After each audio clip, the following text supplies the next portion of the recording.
Many players, including those like LeBron James, have been very vocal in activism against police shootings and alleged police brutality. And of course, amidst this summer, when several sports leagues have been wrestling with mounting pressure on these civil rights priorities. We are scared as black people in America. Black men, black women, black kids, we are terrified because you don't know. You have no idea. You have no idea how that cop that day left the house.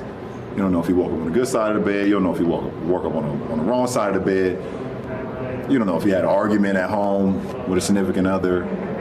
You know, if one of his kids said something crazy to him and he left the house steaming. Or maybe he just left the house saying that today is going to be the end for one of these black people. That's what it feels like. William Rhoden, a longtime New York Times sports columnist, now with ESPN's The Undefeated, jumped on to his FaceTime as this news was breaking late in the day. I appreciate you rushing to join. Professor Cooper's still here.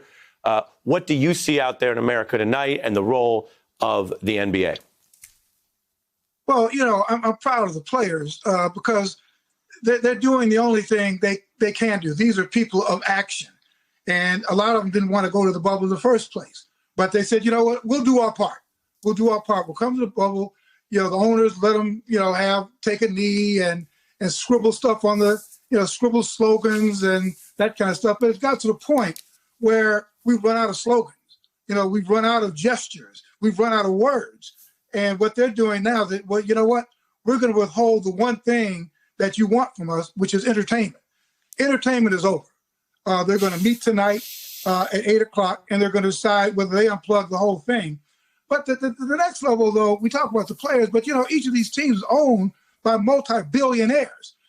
You know what? The players did their part. Now, these billionaire owners in Milwaukee, in Orlando, they've got to do their part.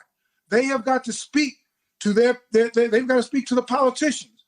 They've got to use their muscle to say, listen, this got to stop. We got to leave 70%, 80% of black men many who have sons who are like 18, 19, 20. This has got to stop. So I'm calling, not only the players are doing their part, but now it's up to these billionaire owners. And not just to the NBA, right? The NFL, you know, they have got to step in and they've got to speak the same language of these billionaires who are perpetrating this violence. Say, listen, this state-sponsored violence against black people has got to stop. So that's the next level. But I'm really proud of the players for unplugging it, saying, you know what, we've done the pantomime, we've done the gestures, we're done. You lay it out, William, and it's a reminder to folks, although we cover politics a lot, this is not at its core a quote-unquote story about politics or politics on the field. Brittany and I have been covering these stories and civil rights as long as the beat has been on the air. And we have had a dialogue about how this is about whether people will be gunned down and killed or allowed to live. And nobody, when they look at their own child or their own family, thinks that being able to leave the home and come back alive is politics. That's life. That's survival. And I say that first for William's response, and then Brittany, as we tee up something that's a little long, but we want everyone to hear it tonight. We make our decisions deliberately here. I want you to listen to my viewers, the LA Clippers coach, Doc Rivers. And he starts, I believe, by laying out the logic. And then I think the feelings, the reality of it overwhelms him. Let's listen to that and then hear from our guests on the other side. All you hear is Donald Trump and all of them talking about fear. We're the ones getting killed. We're the ones getting shot. We're the ones that we're denied to live in certain communities. We've been hung.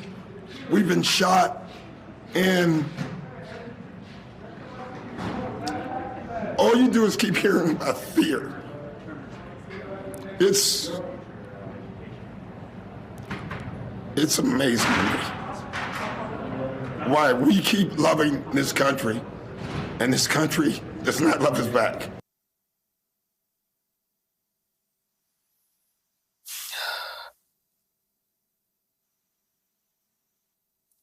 William? Yeah, no, I mean, that's, you could hear the frustration. And all of us, we're all frustrated. But when you get to the point where words no longer enough, it's almost as if it's a dare. It's almost in the face of all of this Black Lives Matter stuff. You've got this state-sponsored violence. It's okay, what are you going to do now? What are you going to do next? Okay, now what?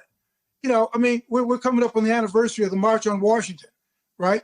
And remember, the March on Washington was August 28th. Well, you know, about a couple months later, there was a bombing. In that September, a month later, you know, the Klan bombed the church and killed 4 little girls. You know, so I think that we're naive. It's kind of like this is like a competition. You know, it's not like we're not opposed. We're not unopposed. There is an opponent. You know, there is an opponent there. So it's not like everybody's on board with this. Like, I guess, you know, we have to figure out whether it's the NBA, whether it's the billionaires who own the NBA teams, how are they going to use power to meet power? That's it. How are you going to use power for the good to meet this darkness? That's kind of where we are. And I think that some people are naive that this is not a battle. This is a battle. You know, it's, you know, Celtics, Lakers, you know, who's on my squad? Are you with me? And I think that that's what not only NBA players, NFL players, all play, you know, you have to stay in your lanes. How can we use our power, our muscle to end this stuff? So, you know, it's not really complicated. It's emotional, but it's not that complicated. Hey, I'm Ari Melber from MSNBC. You can see more of our videos right here, or better yet, subscribe to our YouTube channel below. You could have been anywhere in the world, but you're here with us, and we appreciate that.